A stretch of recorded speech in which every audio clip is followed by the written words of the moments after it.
The prosecution also said that Diddy made a male escort urinate in his girlfriend's mouth. This is gonna get dark, isn't it? I mean, this is day one. What the hell is the future hold? Can you imagine sitting in a courtroom, hearing allegations so wild they sound like they're ripped from a movie script?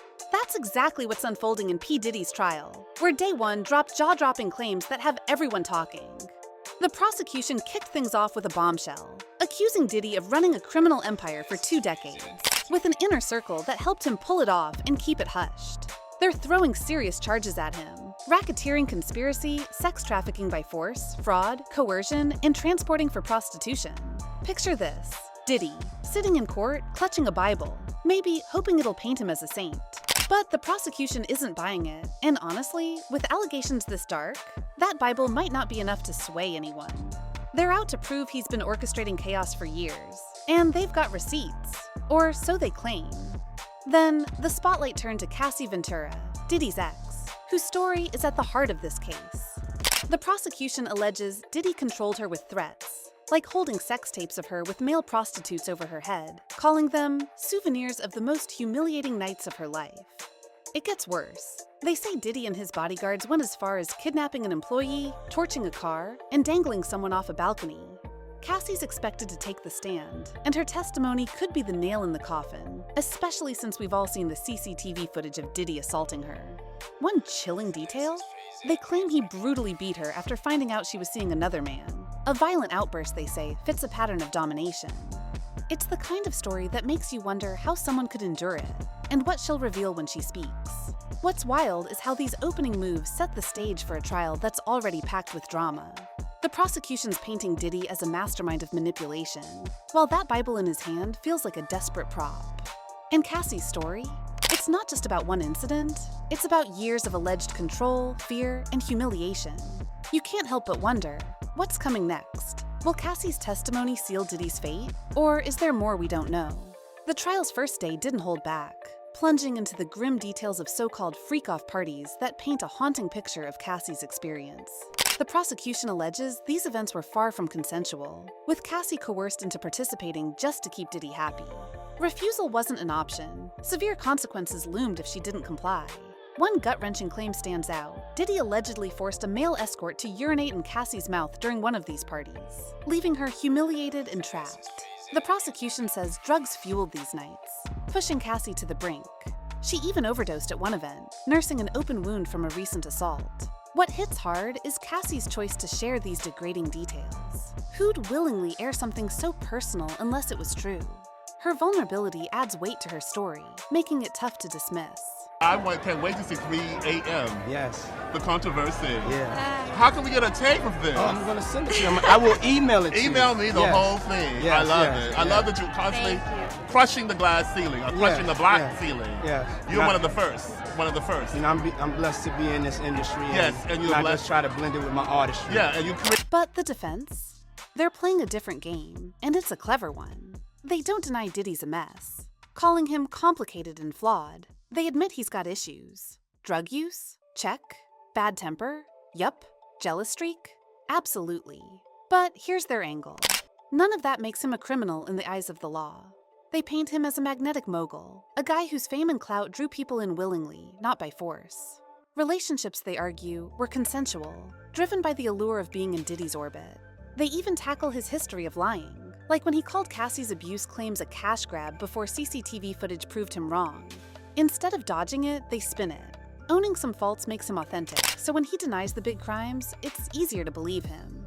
It's a risky move, but you can't say it's not bold. Zooming in on Cassie, the defense digs deeper, trying to flip the narrative. They claim she stuck with Diddy for 11 years because she was chasing a ring, dreaming of being his wife. That's not the story of a victim, they argue, but of someone who wanted in on the lifestyle. When Diddy made it clear marriage wasn't happening, they say that's why things ended. Not because of abuse, but because Cassie's hopes fizzled. They even bring up Kim Porter, Diddy's late ex and the mother of his kids, whom he called his soulmate. The defense suggests Cassie was jealous of Kim's place in Diddy's heart, fueling her actions. It's a slick attempt to make the breakup sound like a normal relationship spat, not the escape of someone under control. But with that CCTV footage of Diddy's violence looming, can they really convince a jury it was all so amicable? These contrasting stories, the prosecution's tale of coercion and the defense's portrait of choice, set up a trial that's as messy as it is gripping. How do you separate a flawed man from a criminal one? And what does Cassie's long stay with Diddy really mean? As the trial unfolds, whispers of a darker mystery surface, pulling Kim Porter's name into the fray. Her death from pneumonia in 2018 raised eyebrows, especially since she was reportedly working on a tell-all book.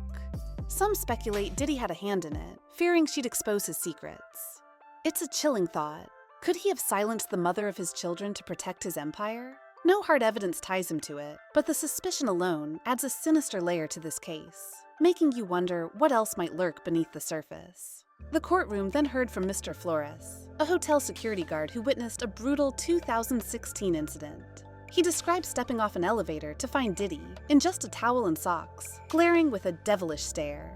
Cassie was cowering in a corner, a purple eye betraying her fear, surrounded by shards of a broken vase. Flores testified that Diddy offered $100,000 to buy the hotel's surveillance footage, but another copy later leaked to CNN, exposing the assault. He also recounted Diddy shoving cash at him to stay quiet and snatching a manager's phone, radiating paranoia.